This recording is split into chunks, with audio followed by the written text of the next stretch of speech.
Hello जय हिंद दोस्तों, आप लोगों का हमारे YouTube channel super pawn India में बहुत बहुत स्वागत है। बहुत बहुत हार्दिक दिल से स्वागत करते हैं आपका।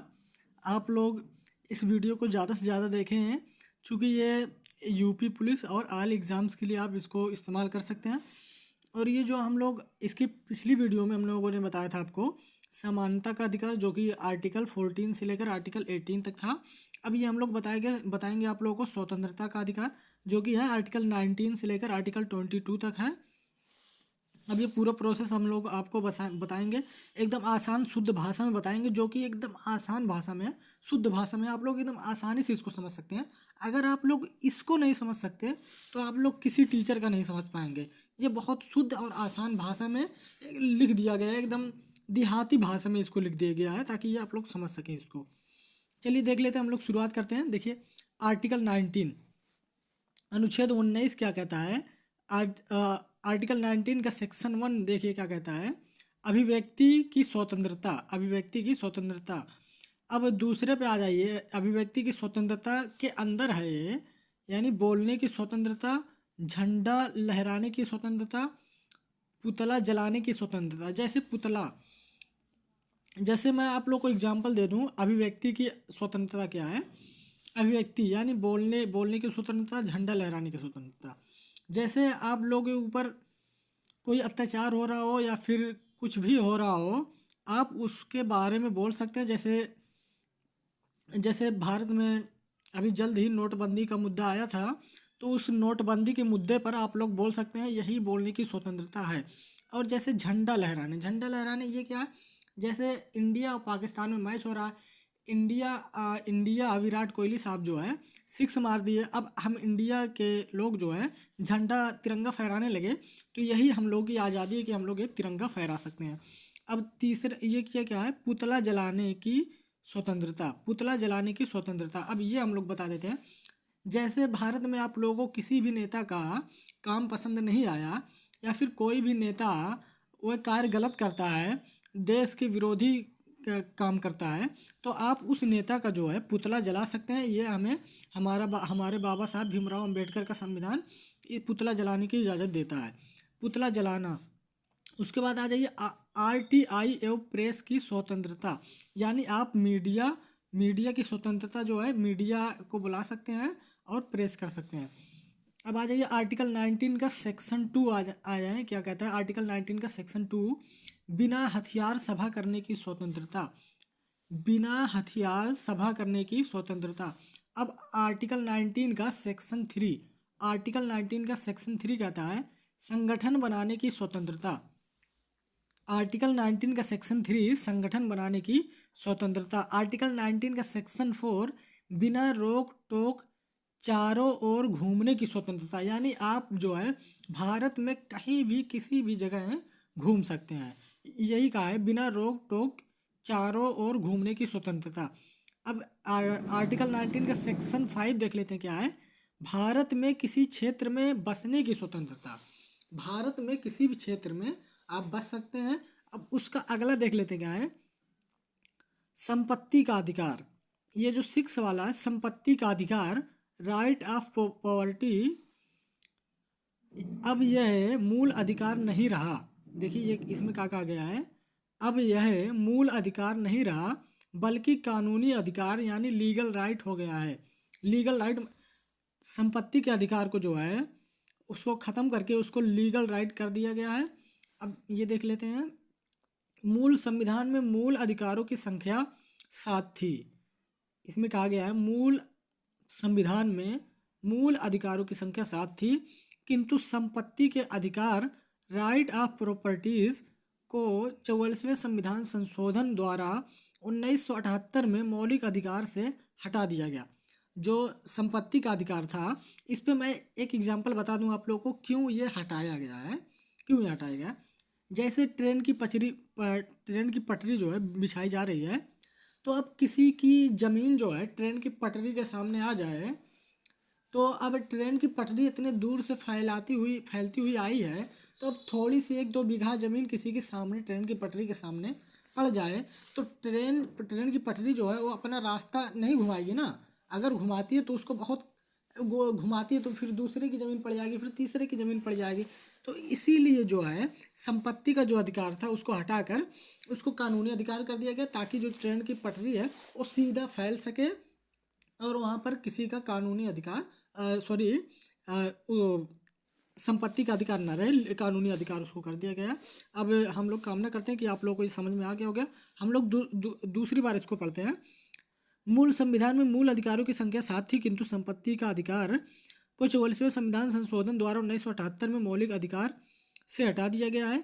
अब इसे अनुच्छेद 300 का के तहत कानूनी अधिकार में रखा गया। अब इसको जो है 300 के काम में रखा गया है।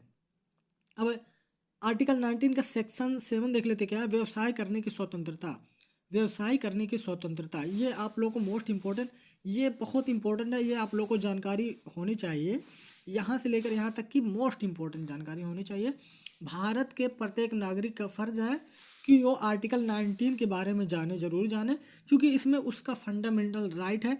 अगर वो उस फंडामेंटल राइट को नहीं जानेगा तो समझ लीजिए किसी को नहीं जान सकता, वो अपनी स्वतंत्रता नहीं जान सकता, अपनी आज़ादी नहीं जान सकता कि हमारी आज़ादी भारत में क्या है क्या नहीं है, हमें किस तरीके से भारत में रहना चाहिए, किस तरीके से नहीं रहना चाहिए, हमें किस तरीके से भारत देश को आगे बढ़ाना चाहिए, ये सब जानकारी होना ज़रूरी है। भारत देश को हमें कैसे आगे बढ़ाना चाहिए, भारत देश को ज़्यादा से ज़्यादा मजबूत किया जाए, भारत देश को ज़्यादा से ज़्यादा ताकतवर किया जाए।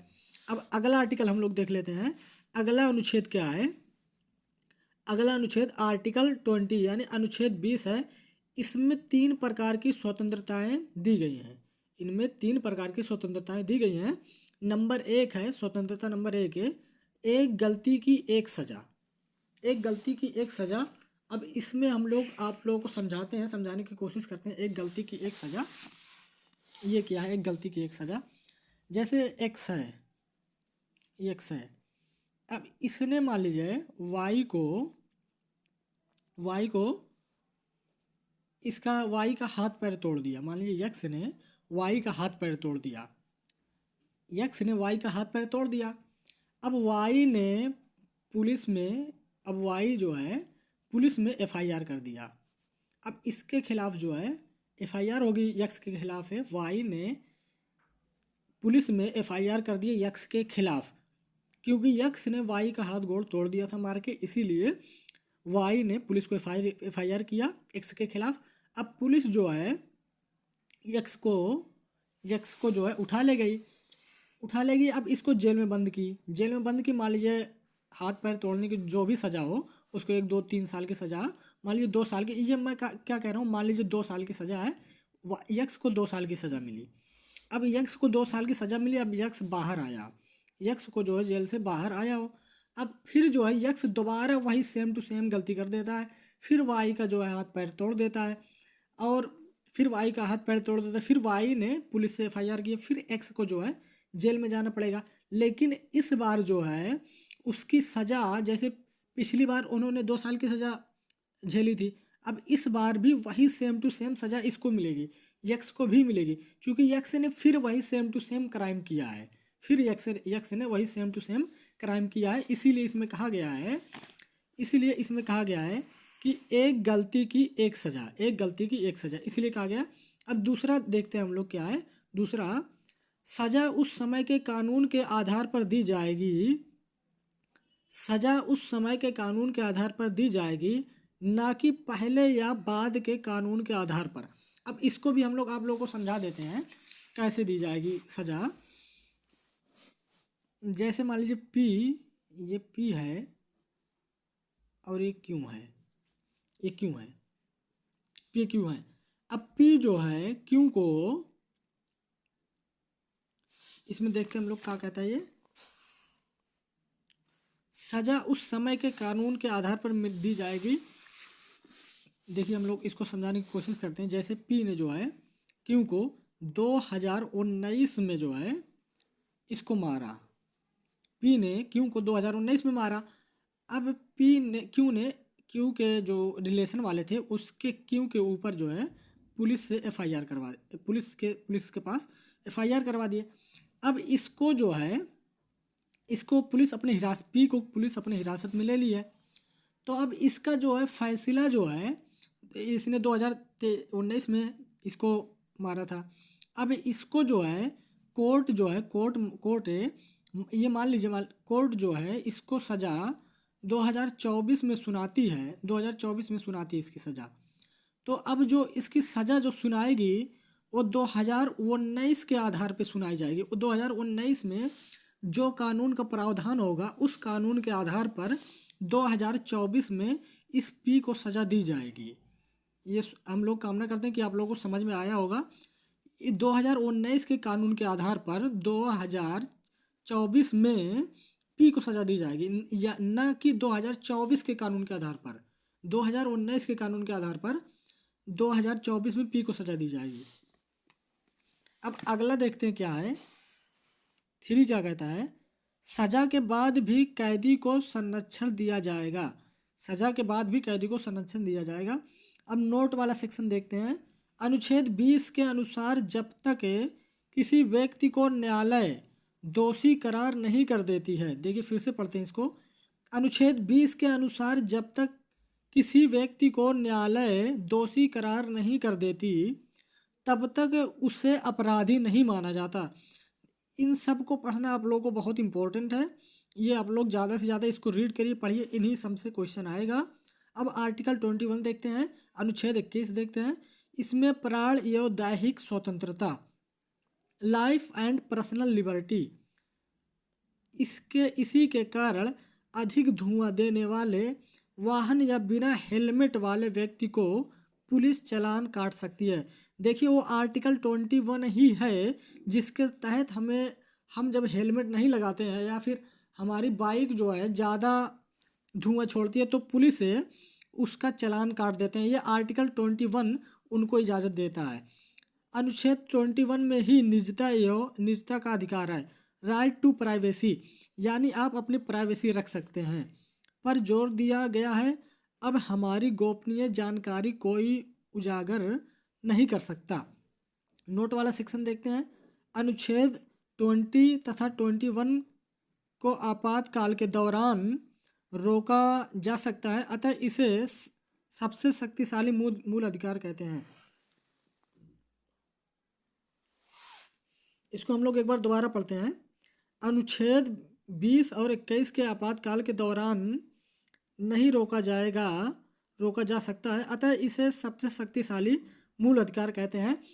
आप लोग इसे ज़्यादा से ज़्यादा रीड करें, ज़्यादा से ज़्यादा समझने की कोशिश करें। अगर कहीं ना समझ में आया हो तो आप लोग हमें कमेंट करें, हम लोग उसका आंसर ज़रूर देंगे, कोशिश करेंगे कि आप लोग का आंसर दें ज़रूर। और आप लोग इस वीडियो को ज़्यादा से ज़्यादा शेयर करें। जय हिंद, जय भारत।